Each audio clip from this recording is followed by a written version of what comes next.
Libby Gill is one of those people who gets it.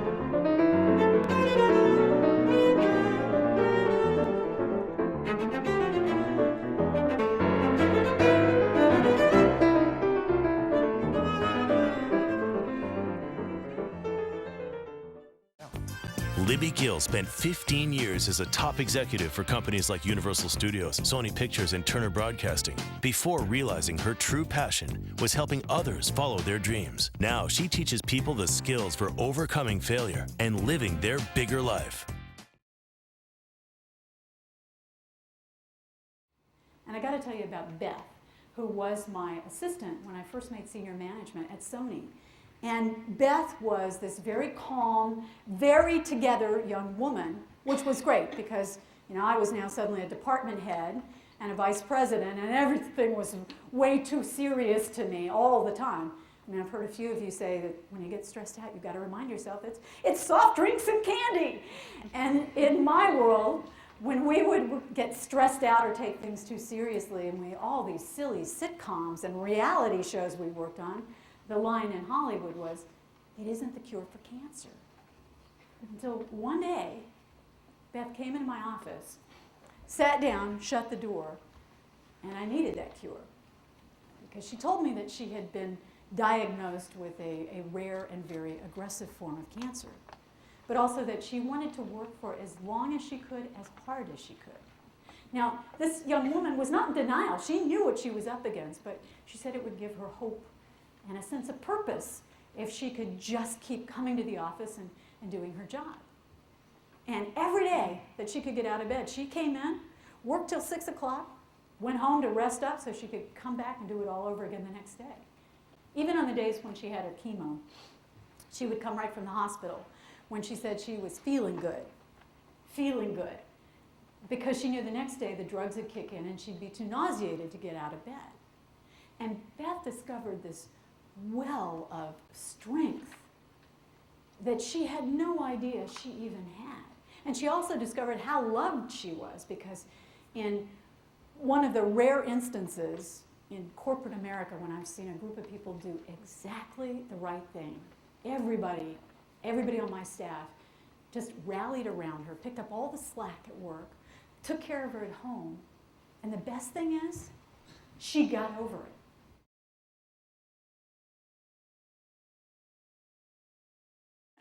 Because what are you going to do if your workforce, your own team, is not engaged in your brand?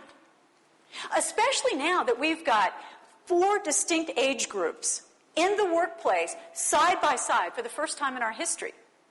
How do you inspire all those different groups to excellence when they can barely talk the same language? We've got the traditionalists who grew up in the shadow of the Depression and World War II. We've got the big group, the boomers, my group, we've dominated the workforce for the past 30 years, but now we are on the brink of retirement, and we're about to take decades of expertise and experience with us. Somebody's got to be transferring that knowledge. The Gen X group, that's the group who, as they grew up, they saw almost every institution their parents believe in fail. The economy, education, marriage, corporations, politics, very different kind of worldview and mindset. And now, of course, we got the millennials, the Gen Xers are dancing into the workplace with their own completely different take on balancing work and life. So how do you get these groups all working together as a cohesive and engaged team?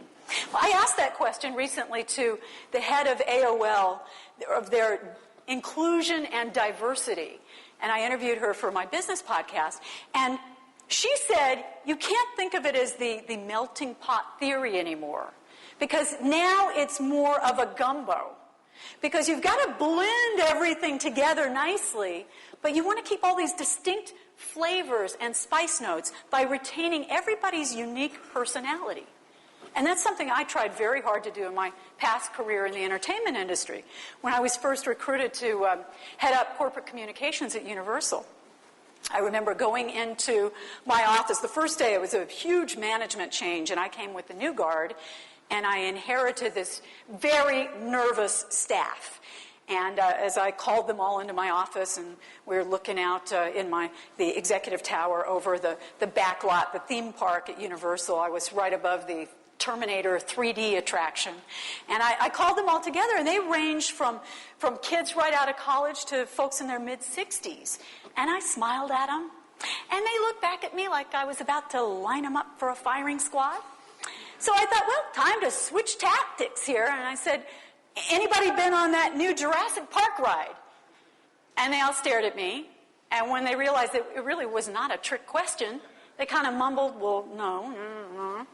And it became apparent to me that they never actually left their cubicles, possibly for years.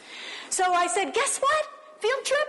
We're all going to the back lot. We're going to the theme park. And we spent a day out there like tourists, riding rides and taking the tour on the tram and eating our burgers in the backlot cafe and breaking down barriers.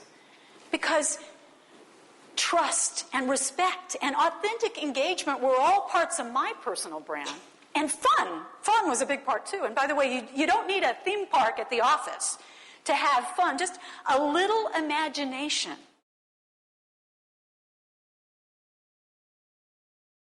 Now, Carl was this good Midwestern guy who was always going to be more comfortable in the stands at a ball game than on the red carpet at an award show. And despite his stellar credentials, he was having a really hard time making this switch to the celebrity-driven world of entertainment. And he was just shocked to see how much of the LA media scene was driven by that schmooze factor. Carl was floundering. He was scared to death of the talent, as celebrities are called in show business, and he was really concerned that his new employers would see him as a bad hire if he didn't figure out how to speak their language pretty quickly. So now when we started working together, the first thing I did is help him shore up his quickly fading confidence. And the second thing was to zero in on his gifts.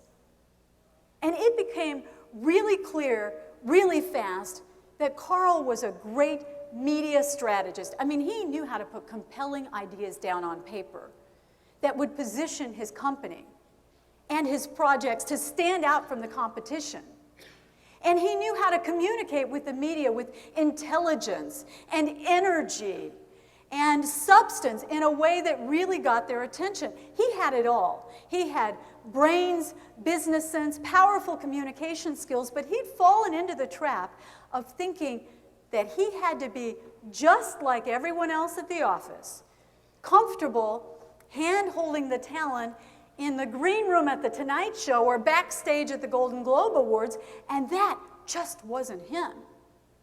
I finally convinced Carl that he needed to talk to his supervisors. He needed to let his strategic side shine and to admit to them that while he would dutifully do his best to hang with the talent, that his schmoozing skills were a little weak, and that aspect of public relations might never be a great fit for him.